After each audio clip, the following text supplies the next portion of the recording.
ला पूर्वमीमांसांचा पक्षच भगवंतांनी घेतलेला आहे. पूर्वमीमांसकांनी सांगितलं कर्माचा त्याग करायचा नाही. काय सांगितलं होतं? यज्ञदान तप कर्म न त्याज्यम इति चापरे. यज्ञदान तप ह्याचा त्याग करायचा नाही.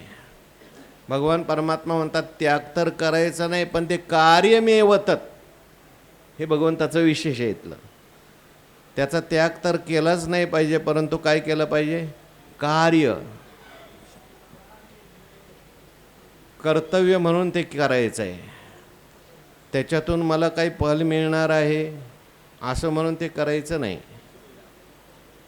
कार्य कर्तव्य आहे, आपण ते करून काही कोणावर फार उपकार करतोय म्हणून करायचं नाही.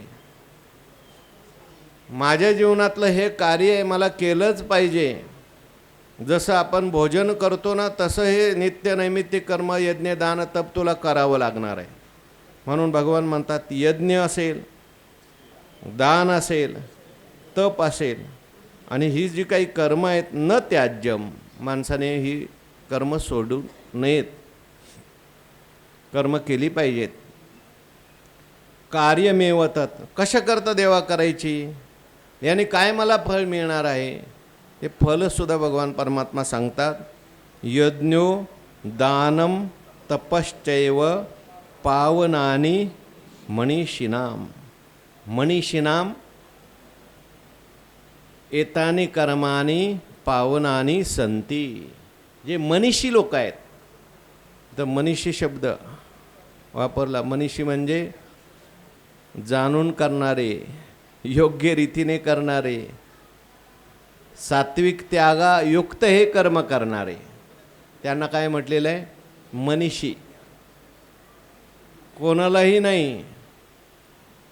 यज्ञदान तप तर पुष्कळ लोक करतात, पण यज्ञ करत असताना स्वर्गाची इच्छा करतात, त्याला मनीषी म्हणता येईल का? म्हणती संसारी जन्मीजे यज्ञाधिक कर्म कीजे मग स्वर्ग सुख भोगीजे, म्हणून ते मनीषी नाही. मनीषीना शब्द गीतेत आलाय बघा कुठेतरी. कर्मजम बुद्धियुक्ताहि फलम त्यक्त्वा मनीषिणः जन्मबंध विनिर्मुक्ता पदम गच्छन्त नामयम. सांगा परत श्लोक एकदा. कर्मजम बुद्धियुक्ताहि फलम त्यक्त्वा मनीषिणः.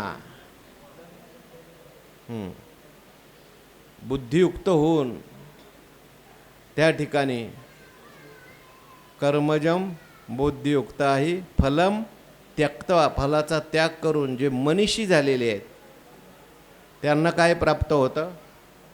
जन्म बंध विनिर्मुक्ता अनामयम पदम गच्छन्ति. त्यांना अनामय असलं परमात्मा स्वरूप प्राप्त होतं. म्हणून मनीषी, जे मनीषी आहेत ते त्या ठिकाणी परमात्मा स्वरूपाला प्राप्त होतात. त्यांचा त्याग यथार्थ त्याग असतो. म्हणून यज्ञदान तप कर्म, यज्ञो दानम तपश्चैव पावनानी मनीषिणाम. अशा मनीषींना ते पावन करणारे होतात. कर्म काय होतं? यज्ञ केला आणि तो जर निष्काम यज्ञ केला तर तो यज्ञच आपल्याला काय करतो? पवित्र करतो, अंतःकरण शुद्ध करतो. आता यज्ञाचे सुद्धा अनेक प्रकार आहेत. आपल्या वाट्याला आलेलं कर्मसुद्धा काय आहे? यज्ञ आहे. आपल्या वाट्याला आलेलं कर्म ईश्वराची सेवा म्हणून जर मनुष्याने केलं, फलाची इच्छा न ठेवता जर केलं, तर मग तिये पूजे रिजलेनी आत्मराजे वैराग्य सिद्धी देजे पसाय तया. मनुष्य आपोआप त्याला वैराग्य निर्माण होतं, पवित्र होतो तो मनुष्य. यज्ञाने पवित्र होतो. ज्यांनी ज्यांनी आपल्या वाट्याला आलेलं केलेलं कर्म त्या ठिकाणी भगवंताची सेवा म्हणून केलं, फलाची इच्छा सोडून जर केलं, तर यज्ञसुद्धा मनुष्याला पावन करतो. यज्ञ म्हणजे पंचयज्ञ घ्या, किंवा आपल्या वाट्याला आलेलं काम घ्या, किंवा द्रव्ययज्ञ, तपोयज्ञ, ते यज्ञ घ्या. 12 यज्ञ सांगितले भगवंतांनी, मनुष्याला पवित्र करणारे आहेत. म्हणून यज्ञेन दानेन तपसा अनाशकेन असं श्रुतीमध्ये सांगितलंय. तमेतम ब्राह्मणा विविदिशन्ति वेदानुवचनेन यज्ञेन दानेन तपसा अनाशकेन अशी श्रुती माऊली बोलते. परमात्मा स्वरूपाला जे जाणणारे लोक आहेत ते कशाने जाणतात, काय त्याच्याकरता साधन आहे, ते म्हणतात वेदानुवचनेन, वेदात सांगितलेलं आहे त्याप्रमाणे, यज्ञेन यज्ञाच्या द्वारे, दानेन दानाच्या द्वारे, तपसा तपाच्या द्वारे, अनाशकेन म्हणजे उपवास वगैरे इत्यादी व्रताच्या द्वारे, ब्राह्मणा विविदिशन्ति त्या परमात्म्याला जाणण्याची इच्छा करतात. म्हणजे जाणण्याची इच्छा जी होत असते परमात्म्याला, त्याच्या पाठीमागं एवढी सगळं पाहिजे. त्याने यज्ञ केलेला असला पाहिजे, दान दिलेलं असलं पाहिजे, तप केलेलं असलं पाहिजे, व्रत वगैरे केलेली असली पाहिजेत. त्याने एकदा का माणसाची शुद्धी झाली, तुका म्हणे हेची सत्कर्माचे फळ, तुका म्हणे हेचे आश्रमाचे फळ परमपद बळ वैराग्याचे. आपोआप त्याला वैराग्य प्राप्त होतं. आपोआप त्याला हे सगळं काय वाटतं, त्याला भगवंताची भक्ती निर्माण होते अंतःकरणामध्ये. सगळ्याला होत नाही बरं का. ज्याचं कर्म चांगलं झालं त्याच्या जीवनामध्ये त्याला त्याच्या जीवनात बरोबर भक्ती निर्माण होते किंवा त्यागही निर्माण होतो. ज्याचं कर्म व्यवस्थित झालं नाही त्याच्या जीवनामध्ये असलेला त्याग जो असतो तो चुकीचा त्याग असतो, खरा त्याग नसतो, वरवरचा त्याग असतो किंवा त्याला यथार्थ भक्ती प्राप्त होत नाही. ज्यांनी आपल्या जीवनामध्ये ही सगळी कर्म व्यवस्थित केलेली आहेत त्याला बरोबर वैराग्य निर्माण होतं, त्याला बरोबर भगवंताची भक्ती प्राप्त होते. आणि अशी भक्ती असं वैराग्यच भगवंतापर्यंत घेऊन जातं. ह्या पायऱ्या आहेत, अनुक्रमाधारे स्वधर्म जो आचरे, मोक्षू तेने व्यापारे निश्चित पावे. म्हणजे अनुक्रम आहेत. पहिल्यांदा पहिलीत जायचं, नंतर दुसरीत, तिसरीत. नाही म्हटलं मला MA व्हायचं आहे ना, मग पहिलीत कशाला बसवता, डायरेक्ट MAच्या वर्गातच बसवा. हो, मला डायरेक्ट विचारसागरच शिकवा, पंचदशी शिकवा. नाही बाबा, पहिलं व्याकरण शिक, त्याच्या अगोदर मराठी व्याकरण शिक. पहिलं हळूहळू जायला लागतं, कर्म करायला लागतं. अगोदर कर्मच घडलं नाही, ज्याच्या जीवनात कर्मयोग चांगला घडला नाही त्याचा उपासनायोगही घडत नाही, ज्ञानयोगही व्यवस्थित घडत नाही. मग त्याची उपासनाही अशी चुकीची चाललेली असते. ज्ञानयोगसुद्धा त्याला ज्ञान झाल्यासारखं जरी वाटलं, ज्ञानाचा अनुभव येत नाही. त्याचं कारण कर्मयोग चांगला घडला. म्हणून तुकाराम महाराज म्हणतात, करा जप तप अनुष्ठान याग संती हे मार्ग सांगितले.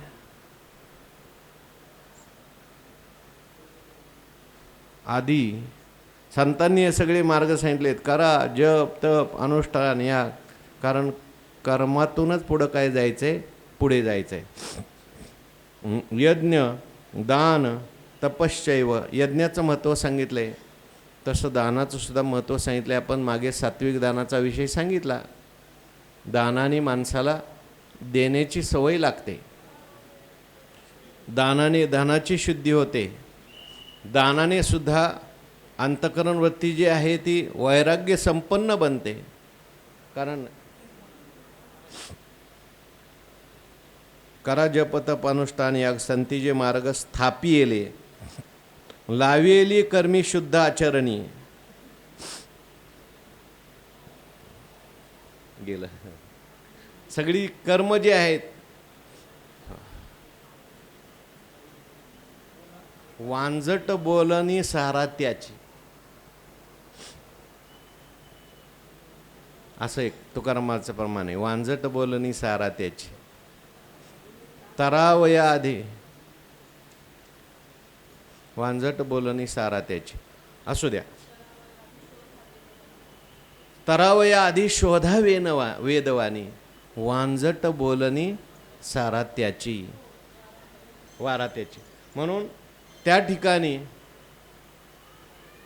कर्म केलं पाहिजे. यज्ञ दानाचंही महत्त्व सांगितले. देण्याची सवय माणसाला पाहिजे. शेवटी आपल्याला हे शरीरसुद्धा काय करायचं आहे, परमात्म्याला द्यायचं आहे. दान पाहिजे. दान ज्याच्या जीवनात घडलं, चांगलं यथार्थ दान घडलं, त्याला हो ते मोक्ष निधानाचे अंजन म्हटलंय बघा. अर्जुना तया नाव दान, जे मोक्ष निधानाचे अंजन. दानसुद्धा माणसाला देवाकडे घेऊन जातं. देवाकडे जाण्याकरता हे सगळे मार्ग आहेत. हो, जो कंजूस मनुष्य आहे त्याला कधी देवाकडे यावं असं वाटणार नाही. त्याला बुद्धीच होणार नाही, त्याला वैराग्य निर्माण होणार नाही, त्याला ज्ञानेश्वरी वाचावी असं सुद्धा कधी वाटेल की नाही सांगता येत नाही.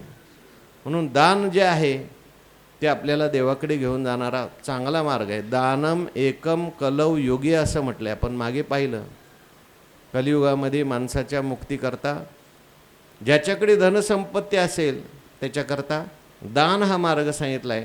दानाच्या द्वारे मनुष्य त्या ठिकाणी देवापर्यंत पोचू शकतो. बली महाराजांनी आपलं काय केलं, सर्वस्वाचं दान केलं आणि परमात्मा स्वरूपाची प्राप्ती त्यांना झाली. तपाचाही विचार आपण मागे करून आलो आहे. 3 प्रकारचं तप, सात्विक तप, रजोगुणी तप, तमोगुणी तप. तपाने इंद्रिय शुद्धी होते. नवे तपाने इष्टदेवतेचा काय होतो, साक्षात्कार होतो. म्हणून तपसुद्धा मनुष्याच्या जीवनामध्ये मनुष्याला पवित्र करणार आहे. यज्ञो दानम तपश्चैव पावनानी मनीषिनाम. मनीषी जे आहेत, जाणून करणारे आहेत, ज्यांना परमात्मा स्वरूपाची प्राप्ती करून घ्यायची, त्यांच्याकरता हे तिन्ही पावन करणारे आहेत. ओव्याचा विचार आपण उद्याच्या प्रवचनात पाहू. पुंडलिक वरद हरी विठ्ठल, श्री ज्ञानदेव तुकाराम विठ्ठल विठ्ठल विठ्ठल.